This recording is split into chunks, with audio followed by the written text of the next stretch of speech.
I stumbled across a strange poll on a forum. How would you rather find out your boyfriend's secret? A. Discover it yourself. B. Hear it from him. The instant I tapped B, my phone lit up with a video call from Dorian Black. According to the caller ID, it was Dorian from 5 years in the future. The moment the screen connected, I saw the same sharp, arrogant features that had stolen my heart years ago. His broad shoulders, lean waist, and effortless confidence hadn't changed one bit. Then a woman's soft, breathless moan drifted through the speaker. Heat rushed to my face. I laughed awkwardly. So, was that me? Are we still that crazy about each other after we're married? Dorian didn't smile. His expression stayed cold as he silently flipped the camera around. My heart stopped. A young woman straddled his lap against a floor-to-ceiling window. I recognized her instantly. Please subscribe for more exciting videos like this. Sage Monroe, the college student I'd sponsored for 4 years. The girl whose tuition I'd paid. The girl I'd bought clothes for. The girl I'd taken to doctor's appointments. The girl I'd personally hired as Dorian's executive assistant. She clung to him as their bodies moved together without the slightest restraint. I stared at the screen, unable to breathe. Dorian calmly lit a cigarette before turning the camera back toward himself. I actually touched her under the dinner table the very first time you introduced her to me. He exhaled a slow stream of smoke. Ivy Sterling, if you want the 3 of us to stay married, then accept my proposal today. My fingers tightened around the diamond necklace Dorian had just fastened around my neck earlier that evening. The sharp edges dug painfully into my palm. I refused to believe it. Dorian and I had been together for 6 years. He had walked away from his billionaire family's fortune because he insisted on building a life with me. Sage was someone I'd practically raised. I'd invested 4 years into giving her a future. How could the 2 people I trusted most betray me like this? Dorian's black Bentley was still parked in his reserved space downstairs. Just as I headed toward the building, my phone buzzed again. The sender's contact name read, Dorian, 5 years later. Figured you'd come looking for her. Don't go upstairs. They just finished sleeping together. I don't think you're ready to see that. You still have the spare key to my car. Unlock it and check the gap underneath the passenger side floor mat. Then listen to the dashcam recording from 8:30 tonight. My hands trembled as I pressed the unlock button. Inside the passenger footwell, tucked beneath the floor mat, I found a torn black lace stocking. A faint, unmistakable smell clung to the fabric. My stomach lurched. Swallowing my nausea, I removed the dashcam's memory card and inserted it into my phone. The recording began. At exactly 8:30 p.m., Sage's sweet, flirtatious voice filled my ears. Dorian, you were so bold tonight. You were rubbing my leg under the dinner table while Ivy was sitting right across from us. She didn't notice a thing. Dorian chuckled. Whose fault was that? You wore those stockings on purpose. Were you trying to tempt me? Besides, she couldn't take her eyes off me. Why would she ever think to look under the table? Sage giggled. You're awful. So are you still going back to the office later? He laughed. I'm coming to your place. I'm not going home tonight. The sounds that followed were enough. I couldn't listen anymore. I carefully returned everything exactly where I'd found it, erased every trace that the files had been opened, locked the Bentley, and walked away. By the time I got home, dawn was breaking. I sat alone on the couch all night. At 7 the next morning, I heard the front door unlock. Dorian walked in carrying breakfast sandwiches from our favorite cafe. Dark circles lingered beneath his eyes. Why'd you sleep on the couch? He asked, setting the bag on the table. Don't tell me you stayed up waiting for me. I turned my head away. His hand froze halfway toward me. What's wrong, baby? He asked gently. Are you upset because I had to leave dinner early last night? There was a major system failure at the company. I worked on it all night. He leaned down and kissed the top of my head. Ivy, I've got a surprise for you today. I dug my nails into my palm before forcing out a smile. I'm fine. I just woke up with a headache. You look exhausted. Relief softened his face. I'm going to grab some plates. As soon as he disappeared into the kitchen, I opened my messages. When did the 2 of you start sleeping together? The reply came almost instantly. The first day you hired her as my assistant. She walked into my office, took off her clothes, and offered herself to me. After that, we slept together countless times while you were right under our noses. The croissant sandwich was still warm. Dorian had just slid the plate in front of me when the front door swung open. Sage stepped inside carrying 2 coffees, her smile bright and effortless. "Morning, Ivy." "Dorian." I brought the emergency paperwork. She lifted the drink carrier with a playful grin. "And coffee's on me. I finally got my first internship paycheck, so I figured I'd treat you. Consider it a small thank you for helping me pay for college all those years ago." Dorian took the drinks without a second thought. He slipped a straw into 1 cup, then handed it to me while casually ruffling my hair. "Ivy, don't be so hard on Sage all the time. She came all the way over this early just to drop off the files. She's a good kid." I didn't answer. Instead, I stared at the almond latte in my hand. Tiny beads of condensation rolled down the side of the cup, dripping onto my fingers.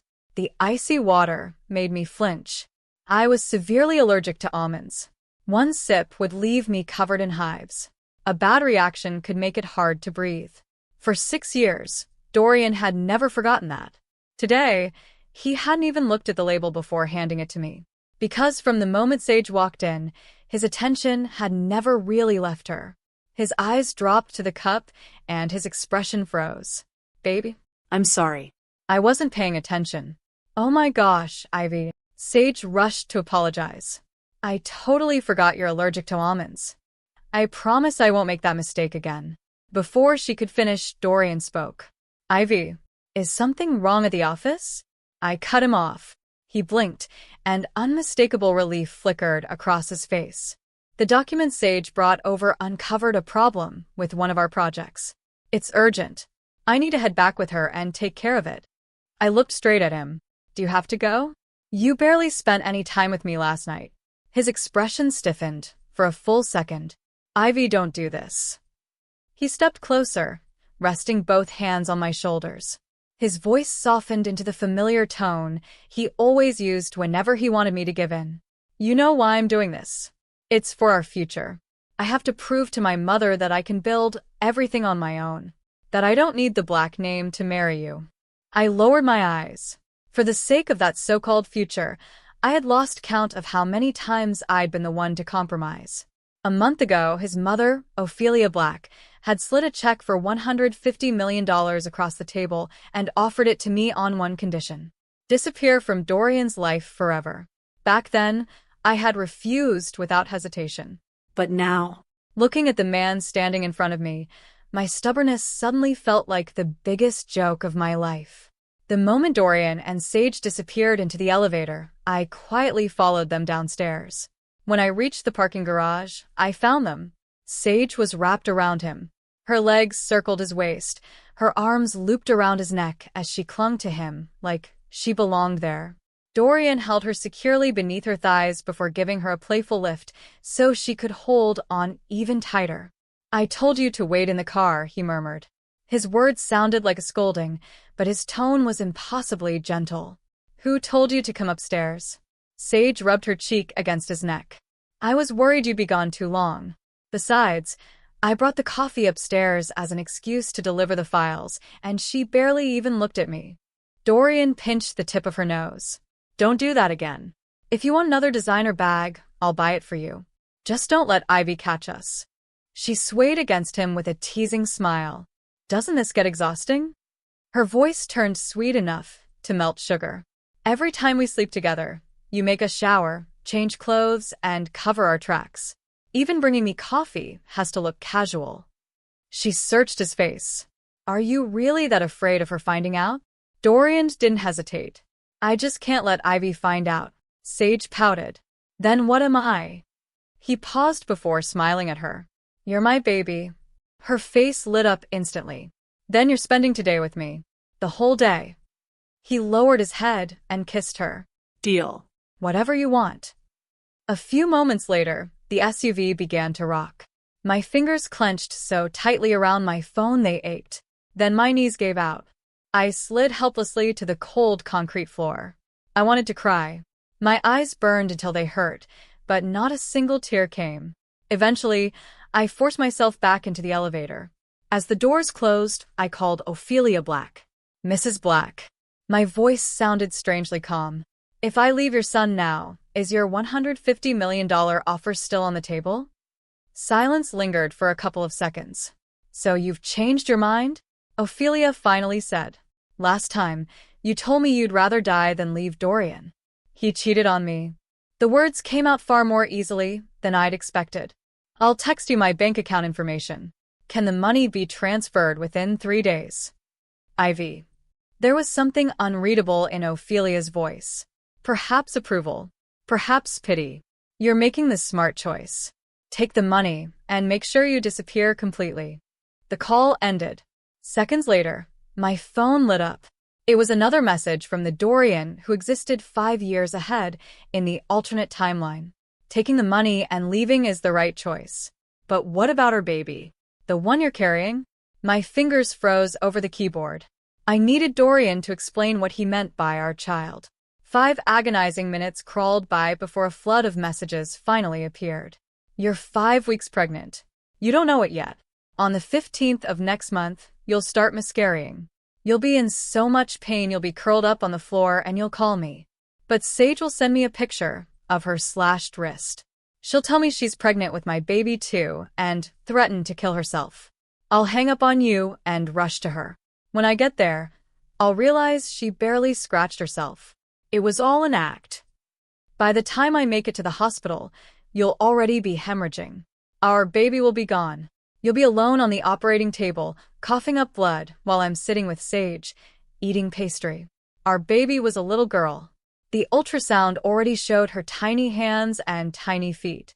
The air caught in my throat. I couldn't breathe in. I couldn't breathe out. Almost instinctively, my trembling hand drifted to my stomach. A violent cramp twisted through me.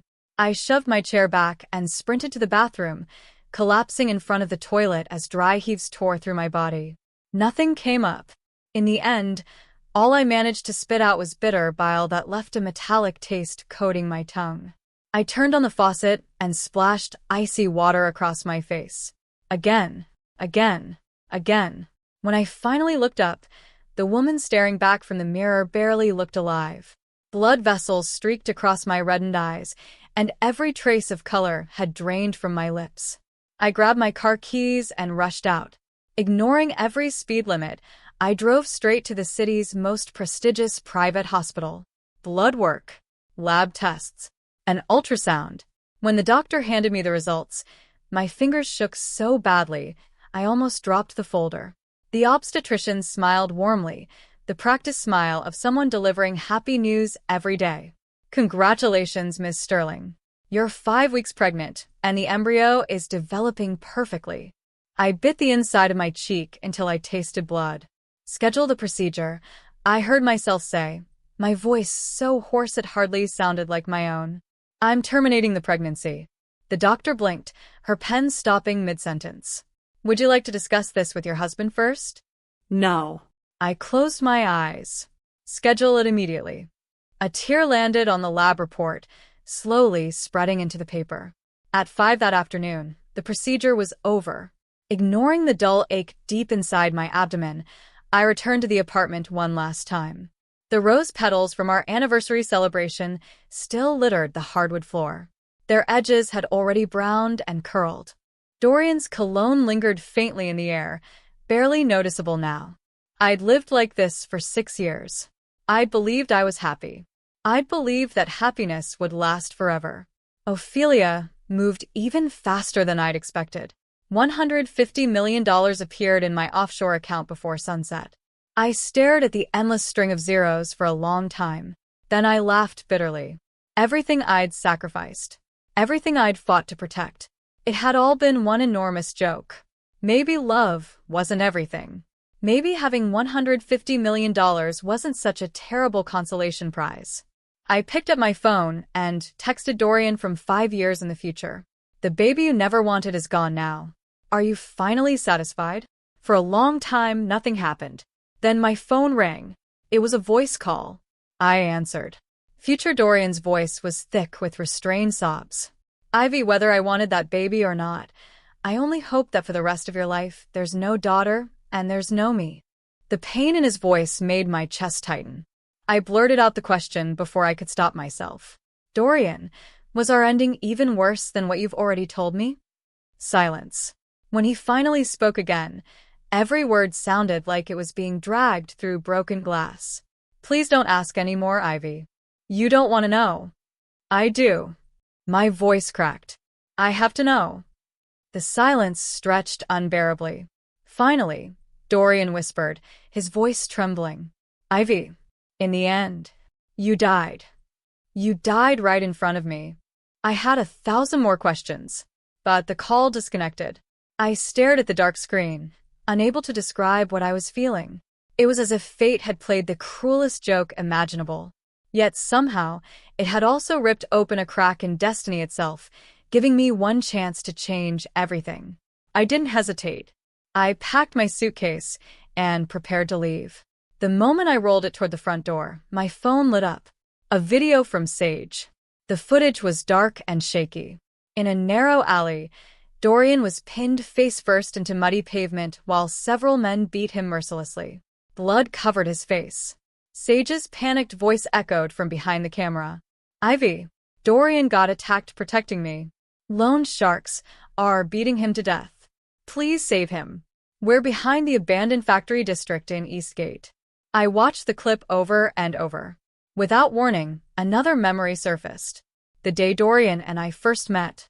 I'd been tending bar when a tattooed biker cornered me and started harassing me. Dorian had smashed a beer bottle, pressed the jagged glass against the biker's throat, and said with absolute confidence, "Touch her again, and I'll bury you."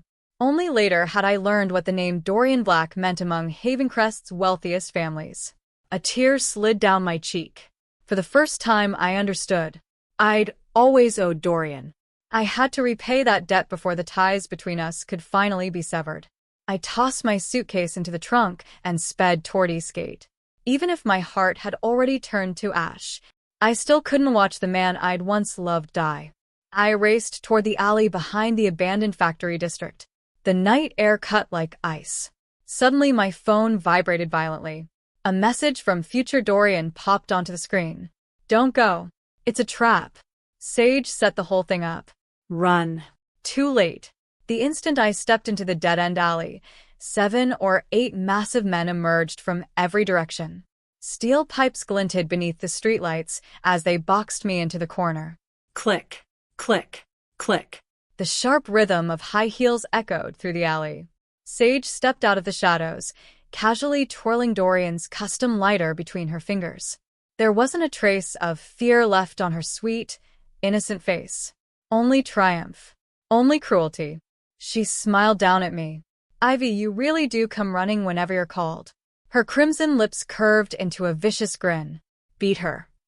Beat her until she's barely breathing. And aim for her stomach. Kick it until there's nothing left. The steel pipes came crashing down. My back. My abdomen. My legs. Every blow exploded through me. The sickening cracks of breaking bones mixed with blinding pain until every nerve in my body screamed. I collapsed into the filthy mud, curling around my abdomen. The place where my baby had been. The place that was still bleeding.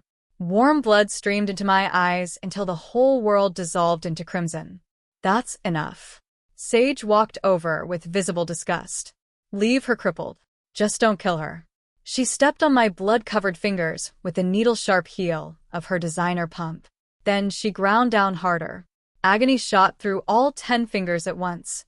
I opened my mouth to scream. Nothing came out. Only ragged, broken gasps. The men finally left. I lay abandoned in a pool of blood like yesterday's trash. Using the last strength I had left, I dragged my nearly useless legs across the rough pavement. A thick trail of blood followed behind me. My fingernails tore backward as they scraped against the brick wall. Skin ripped open. Blood smeared across the concrete. Inch by inch, I crawled toward the mouth of the alley. The instant I reached the street, a car screeched to a stop. Dorian leaped out. His face was filled with panic. He ran straight past me. Baby, don't be scared. I'm here. No one's going to hurt you. His voice shook with desperate relief. His eyes overflowed with love. But none of it was for me. It was all for Sage. I lay less than 10 feet away, covered in blood, bones shattered, one step from death. All Dorian had to do was turn his head. He would have seen me. He never did. There was room for only one woman in his eyes. Sage. So 6 years of life and death together had lost to another woman's tears. As consciousness slipped away, someone reached into the blood and lifted me effortlessly into strong arms. A low, lazy voice drifted above me, edged with cold amusement. Ivy Sterling. You nearly got yourself killed over a piece of trash. That's a hell of a talent. I forced my eyes open. The first thing I saw was Felix Ashford's strikingly handsome face, as cold and composed as ever. Felix, take me with you. The last of my resolve shattered. Like someone drowning clutching at the only piece of driftwood left, I grabbed the front of his shirt with trembling fingers and refused to let go. My phone vibrated again. It was Dorian. Not the Dorian from this timeline. The Dorian from 5 years in the parallel future. His voice was hoarse, strained to the point of breaking, as though every word cost him a piece of his soul. Ivy, you've severed the bond tying our fates together. From now on, I hope you find the happiness I never gave you. The call cut off before he could say another word. Felix glanced at my phone, then lowered his gaze to me. His warm breath brushed against my ice-cold face. Ivy, I have no idea what kind of game you and Dorian are playing. His expression remained indifferent, but I have zero interest in becoming part of it. He looked down at me from above. So I'll give you one chance.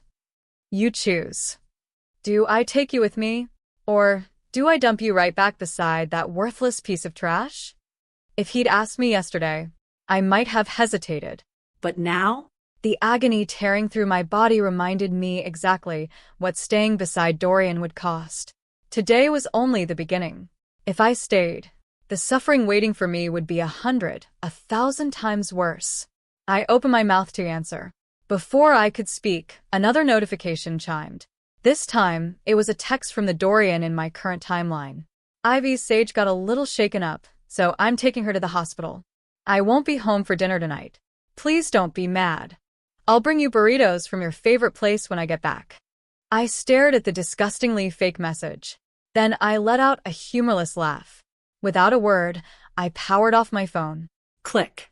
I tossed it straight into a puddle of diluted blood beside me. Then I looked up into Felix's deep gray eyes. Felix, this time, I choose you. Meanwhile, Dorian had just settled Sage into her hospital room. When he got home, there was still another woman's lipstick smeared at the corner of his mouth. In one hand, he carried the late-night burritos he'd bought to smooth things over. Ivy, I got your favorite. Silence. No answer. Outside, the wind suddenly screamed against the windows. His eyes landed on the coffee table. A single sheet of paper. The black print pierced straight through him like a railroad spike. Pregnancy termination record. Gestational age. 5 weeks. Procedure performed voluntarily. No. Dorian's Adam's apple bobbed violently. Fear clamped around his throat until barely a whisper escaped. That's impossible. His shaking fingers dialed Ivy's number. Once. Twice. 3 times. 4. 5. Every call ended exactly the same. The subscriber you are trying to reach is not available. Please leave a message after the tone. Bang. He slammed open the bedroom door. The closet was empty. Every trace of Ivy had vanished. Her clothes, her belongings, her presence. It was as though she'd surgically removed herself from every corner of the house. Footsteps thundered down the hallway. Sage came running barefoot, her hair disheveled. Her phone shook violently in her hand, the screen flooded with endless notifications. She grabbed Dorian by the arm. What are you doing here? I told you to stay at your own place. Dorian violently threw her hand off. His bloodshot eyes looked almost feral. I'm about to lose my damn mind. You think I can just stay home? Sage shrieked hysterically. She shoved her phone inches from his face. What the hell is wrong with Ivy? She posted everything online. The entire internet is sharing it. She exposed my personal information, my ID number, My hometown.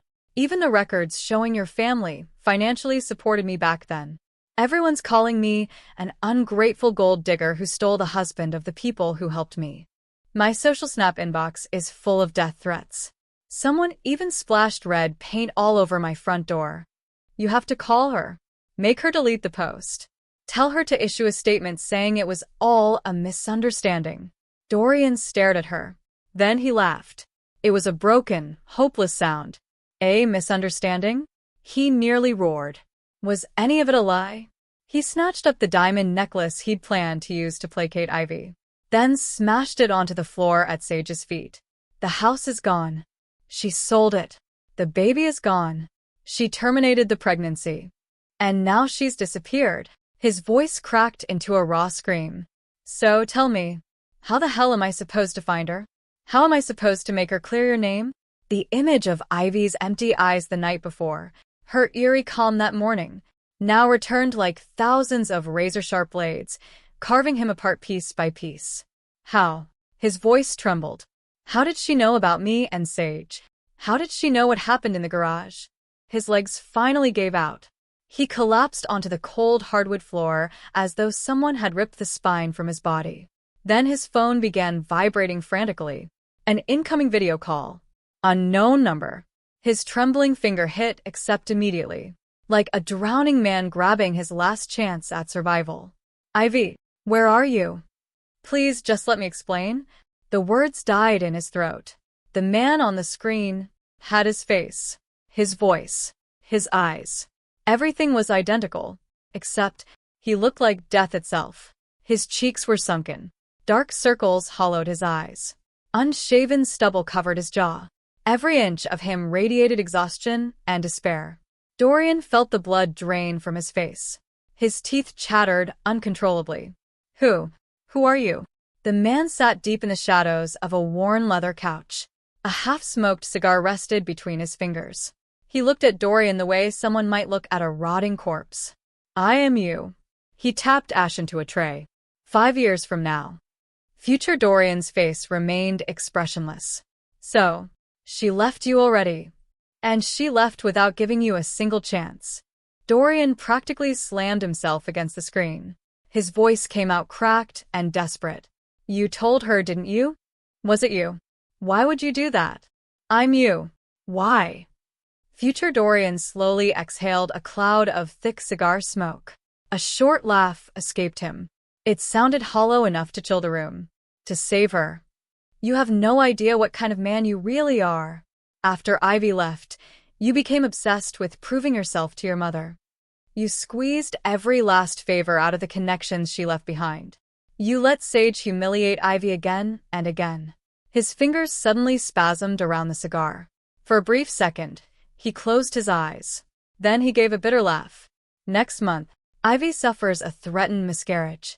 You know where you are? You're with Sage. That bitch sends you a fake picture of her slit wrist. And you hang up on Ivy's call for help without a second thought. When you finally make it to the hospital, it was too late. She'd hemorrhaged. Our daughter, he swallowed hard, was already gone. And Ivy, she would never be able to have another child. Dorian felt every drop of blood in his body freeze solid. He slowly turned toward Sage. His eyes burned with murderous rage. You killed my child. I didn't.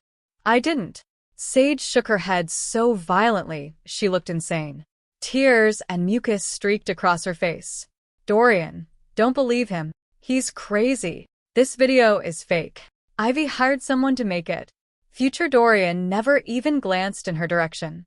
His voice rang through the room like a funeral bell. That day, you were celebrating Sage's birthday. You were standing beside her while she cut the pastry. By the time you finally remembered Ivy and rushed back to the hospital, she had already given up on you. A streak of blood suddenly slipped from Future Dorian's eye. He crushed the burning cigar into his bare palm. The sickening hiss of flesh scorching echoed through the speakers. Veins bulged across the back of his hand. Every word sounded soaked in blood. For the last 5 years, every time I closed my eyes, I saw her lying on that operating table, her legs covered in blood. And every time I opened them, all I saw was that ocean. The ocean that never gave her back. I'm alive, but I don't deserve to be. So, I tried everything. Even if it meant selling my soul to the devil. I had to make sure she learned the truth. I wanted her to stop loving you. I wanted her to escape you. He stared straight into the eyes of his younger self across the impossible distance between timelines. A cloudy tear rolled slowly down his face. Dorian, men like us don't deserve to see her ever again. Dorian's strength gave out. His phone slipped from his numb fingers and hit the hardwood floor with a sharp crack.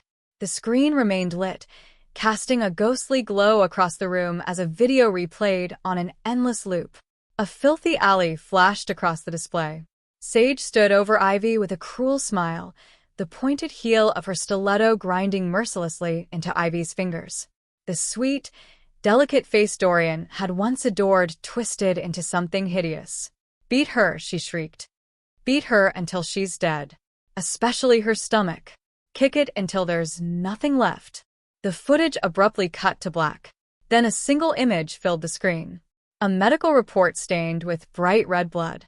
"She was carrying your baby, 5 weeks along. This afternoon, she went through the abortion alone on a freezing operating table." It was the final text message sent by the Dorian, from 5 years in the future. Silence swallowed the room. Very slowly, Dorian turned his head. So slowly that his neck felt as though it were cracking apart one vertebra at a time. Dark storm clouds pressed against the windows, draining every trace of light from the room until it resembled a mausoleum. Only moments ago, Sage had been curled against his chest like a helpless little bird. Now she had backed herself into the corner, trembling violently beneath his gaze. He looked like a man who wanted to tear someone apart with his bare hands. "Dorian?" She swallowed hard, her voice shaking uncontrollably. "It's fake. Someone edited that video to frame me. I love you. I wouldn't even hurt an ant. How could I possibly?" Dorian didn't answer. Instead, another memory crashed into him. Just days earlier, Sage had been lying comfortably in his arms, idly tracing circles across his fingers. She had smiled as casually as if discussing the weather. "Dorian, if Ivy got pregnant, would you stop paying attention to me?" What had he done then? He had chuckled. He had affectionately tapped her nose. He had told her she was overthinking things. A violent spasm ripped through his chest. Only now did he finally understand. Beneath Sage's innocent smile had lurked a bloodthirsty monster. That playful little question had never been innocent. It had been a knife coated in poison. Dorian rose stiffly to his feet. One step, then another. The sound of his leather shoes striking the floor echoed like funeral bells. Sage finally snapped. She screamed and scrambled desperately toward the door. She never made it. Dorian lunged forward. His hand tangled brutally in her long hair, the feature she had always prized most, and he slammed her head first onto the hardwood. The sickening impact echoed through the room, followed by her piercing scream. He grabbed her throat and forced her to look at him. His bloodshot eyes looked as though they might bleed. Every word came out like something dragged straight from hell. "If anything happens to Ivy," his grip tightened, "I'll skin you alive." His voice dropped into something terrifyingly calm. "You can keep my child company in the grave." Snow had blanketed Havencrest for the entire winter. When I returned to the Commonwealth of Havencrest with Felix, the city was still buried beneath white. Inside the quiet cabin of the Maybach, Felix handed me a tablet. "You've moved on," he said calmly. "Some people are still drowning in the gutter." I glanced at the screen. A grimy alley behind one of the city's red light districts came into view. Without Dorian's protection, Sage had spiraled into gambling, drugs, and debt. Several heavily tattooed men had her pinned against a brick wall. One of them yanked her hair back before slapping her so hard her head snapped sideways. Her cheek immediately swelled. Cheap makeup mixed with blood, smearing across her face. "You owe $4 million in loan shark money." The man crouched in front of her, grabbing her jaw. "If you don't pay today, I'll sell you on the dark web. Men will line up to buy you." Sage shook so violently she could barely breathe. She collapsed to the filthy pavement and wrapped both arms around the man's leg. Please. Just 3 more days. I swear I'll get the money. She was sobbing hysterically. Ivy's coming back today. I'll go find that bitch. She'll give me the money. The man laughed coldly. Then, he kicked her across the alley. She crashed onto the pavement. His boot came down hard on the back of her hand. He slowly twisted. Crunch. The unmistakable sound of bones breaking echoed through the narrow alley. Sage screamed like a slaughtered animal. It sounded exactly like I had 6 months ago, back when I had begged for my life in another forgotten alley. The man spat on the ground. You've got 3 days. He smiled. Miss the deadline, and we'll be collecting your body in pieces. The video ended. Felix lazily tapped a finger against his knee. Want me to have her taken care of before she becomes a problem? I lifted my cold brew coffee and took a slow sip. The bitter taste lingered on my tongue. My expression never changed. No. I set the cup down. A cornered animal is always the most dangerous. My eyes remained fixed on the dark screen. A faint, icy smile touched my lips. I'd like to see how much she can still bite, now that her owner isn't around to protect her. Sage wasn't the first person to find me. Dorian was. His black Bentley swerved across the road and forced our car to a stop. The man who had once been the brightest rising star in the business world barely looked human anymore. He was gaunt, unshaven. His suit hung loosely from his frame. A cigarette had burned all the way down to his fingertips, blistering the skin, yet he hadn't even noticed. He stumbled toward me. His hand reached out instinctively before jerking back as though touching me would burn him. Ivy. His voice cracked. You're back. He swallowed. How have you been these past 6 months? The early winter wind was bitterly cold. I looked at him without the slightest ripple in my heartbeat. Did you need something, Mr. Black? The formal title struck him like a knife. His face crumpled. Tears spilled without warning. Ivy, I know I'm unforgivable. I know I don't deserve to stand in front of you. He was crying so hard his words barely made sense. I dealt with Sage. She paid for everything she did. I've regretted it every single day. Every night I dream about you lying in that alley covered in blood. I dream that you leave me. His knees nearly buckled. Please, don't leave me, Ivy. You can hate me. You can keep me beside you like a dog. Punish me however you want. I'll do anything. I just want the chance to make things right. Before I could answer, a warm wool coat settled gently over my shoulders. It carried Felix's familiar scent of cedar and pine. He stepped beside me, one arm subtly shielding me. His voice was colder than the winter air. Mr. Black. It's rather inappropriate to harass another man's fiancé. Panic exploded across Dorian's face. He lunged forward. Felix. Who the hell do you think you are? When Ivy and I spent 6 years building our lives together, where were you? We even had a child. This is between us. I lifted a hand, stopping Felix before he could respond. A quiet laugh escaped me. Dorian. I looked him straight in the eyes. Are you really using our unborn baby to beg for my forgiveness? His breathing faltered. No. He frantically shook his head. That's not what I meant. I just wanted you to remember what we had, how deeply we were connected. Connected. I stepped closer. Each word cut like glass. 6 months ago, while you were upstairs sleeping with her in the window seat. I sat downstairs listening to your flirting through the dashcam recording. Was that our connection? Every trace of color drained from Dorian's face. His lips trembled uncontrollably. I didn't stop. That same day, I was lying alone on a freezing operating table. My baby. The baby who would have called you dad. My baby was being scraped out of my body piece by piece. My eyes never left his. And while that was happening, you were eating pastry with Sage to celebrate your 6th anniversary. Please. Dorian covered his ears. Ivy, please stop.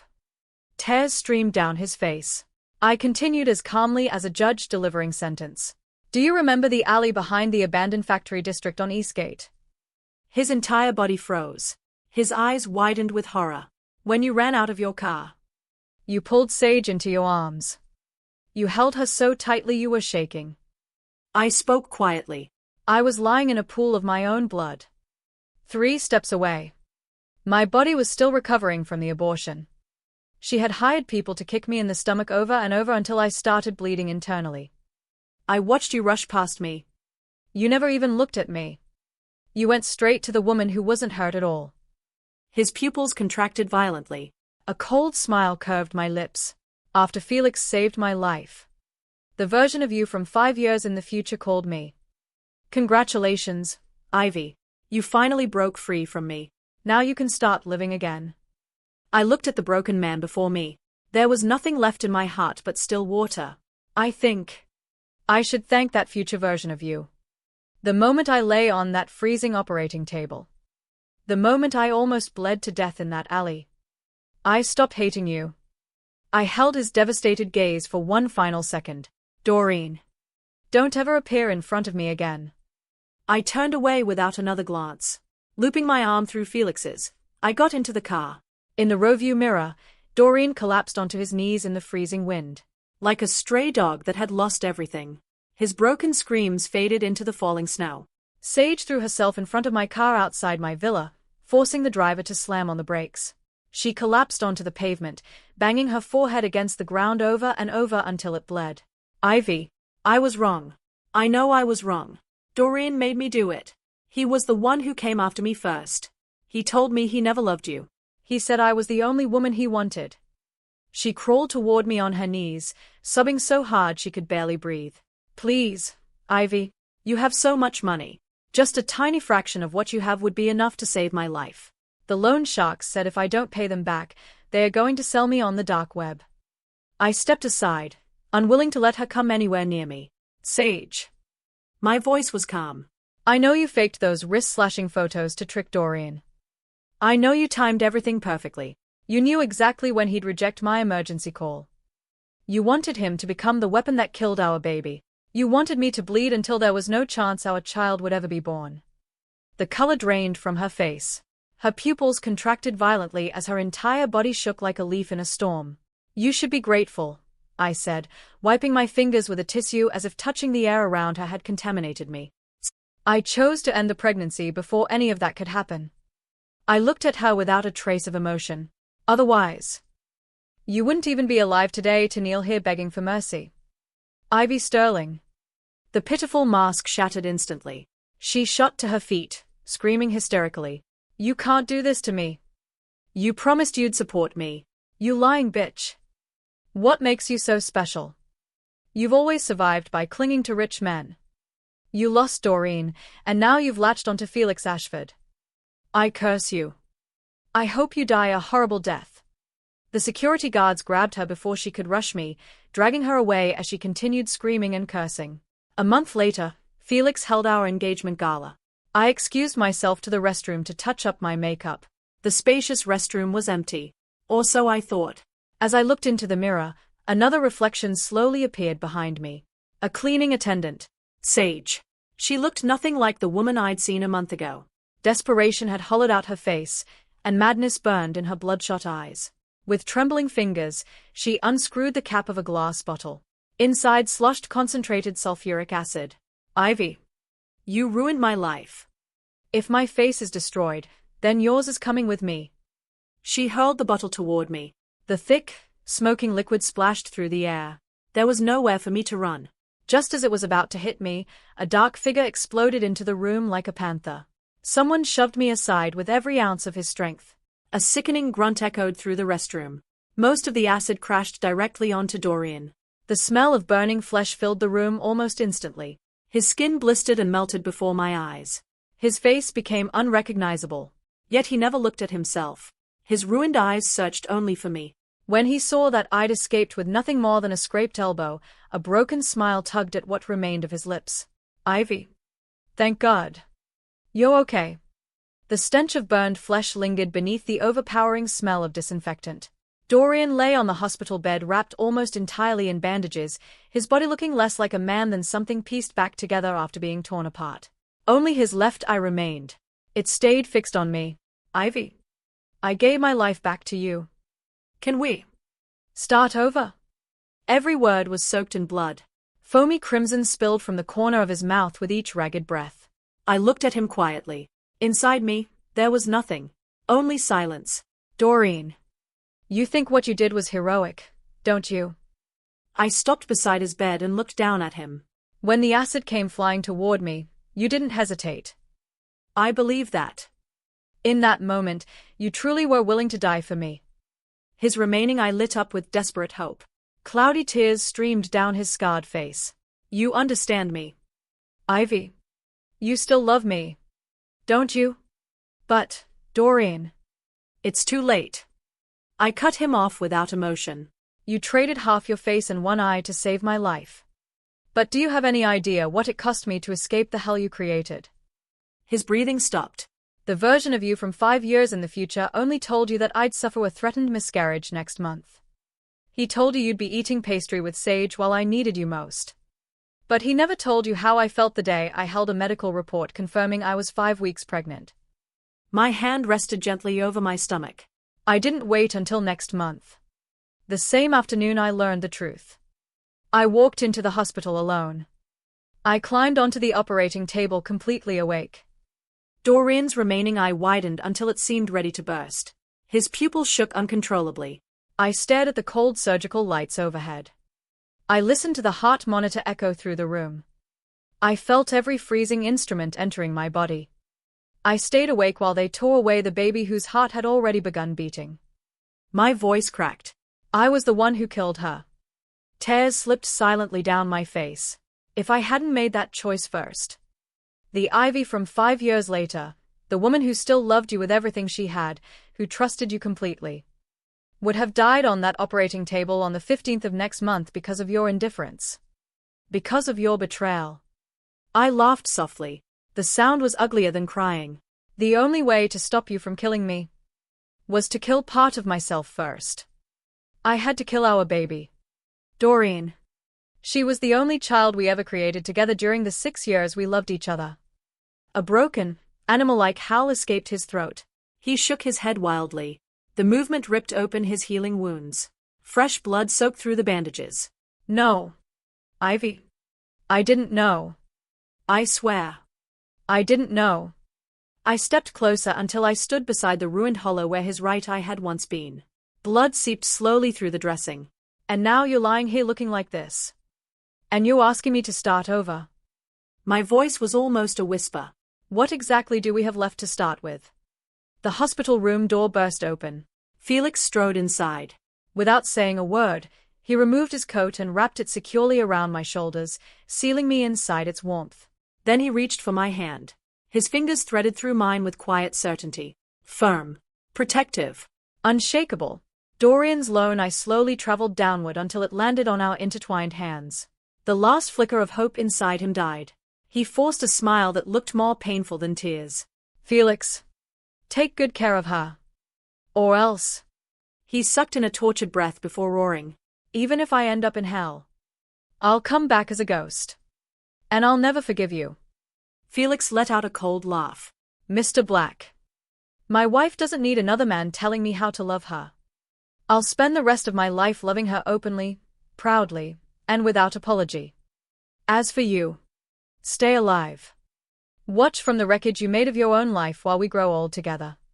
Dorian collapsed against the pillows as though every bone had been ripped from his body. Fresh blood stained the white sheets beneath him. I turned toward the door. My fingers had just wrapped around the icy handle when his weak voice drifted through the room one last time. Ivy. If there's another life. Would you wait for me again? I stopped. The cold metal beneath my fingertips carried me back years in an instant. Back to my first winter in Millbrook. Back to the freezing basement apartment where the wind slipped through every crack in the walls. Snow had fallen endlessly outside. Dorian had wrapped me tightly in his arms, his own eyes red with fear as he whispered, "What if we ever lose each other?" Back then, I had looked up at him with cheeks reddened by the cold and answered without hesitation, "I'll wait for you at the crossroads in the next life."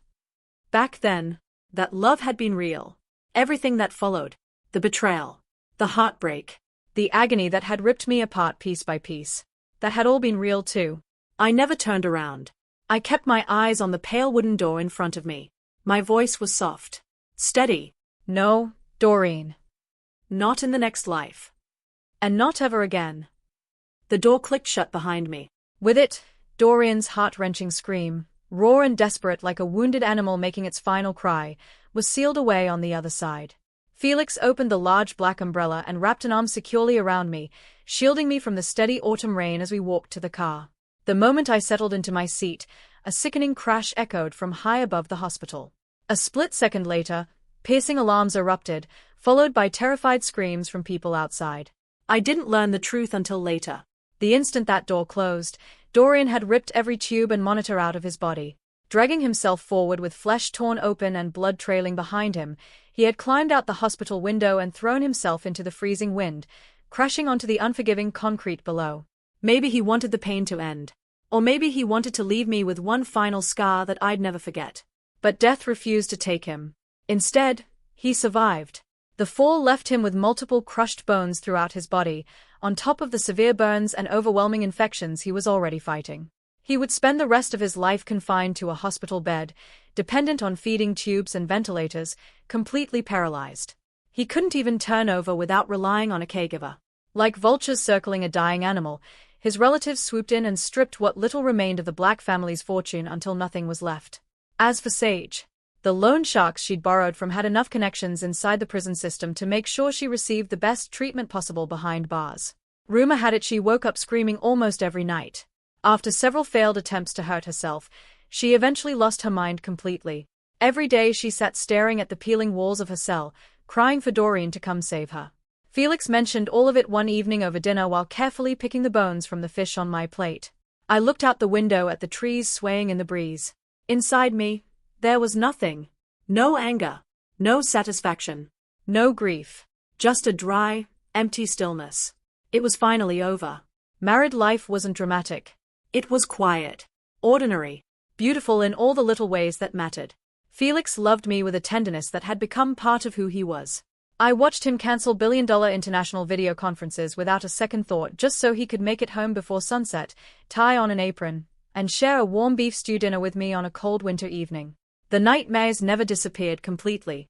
Sometimes I still dreamed about the freezing operating room. Sometimes I found myself trapped again inside that filthy, narrow alley. But every time I jolted awake drenched in sweat, I was no longer alone in an empty room. Felix was always there. The instant I opened my eyes, he pulled me out of the darkness and held me tightly against the warmth of his chest. He kissed my damp forehead again and again until my breathing finally steadied. "Ivy, don't be afraid," he whispered softly. "I'm here. I'll always be here." One evening in late autumn, the setting sun bathed our balcony in warm golden light. Resting against him, I quietly asked the question that had haunted me for so long. "Does it bother you that I got pregnant by another man? That I ended that pregnancy? Does it bother you that my body has been through so much that it's been broken and stitched back together?" His arms tightened around me so suddenly it almost took my breath away. He buried his face against my neck, and when he finally spoke, his voice trembled with emotion. "Ivy, the thing I'm most grateful for is that 5 years later, in another timeline, Dorian became so desperate that he asked me to save you. The following summer, beneath brilliant blue skies and endless sunshine, our daughter came into the world. Felix named her Iris Ashford. Iris. The first light before sunrise. The promise that no matter how long the night lasted, dawn would always come. As I looked down at the tiny little girl sleeping peacefully in her cradle before breaking into the sweetest laugh, my eyes filled with tears.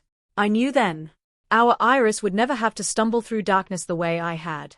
Her life would be filled with love, hope, and sunlit paths lined with blooming flowers. She would always walk toward the light. The end. Thank you for listening to Moonlit Love Novella. Please like, subscribe, and share.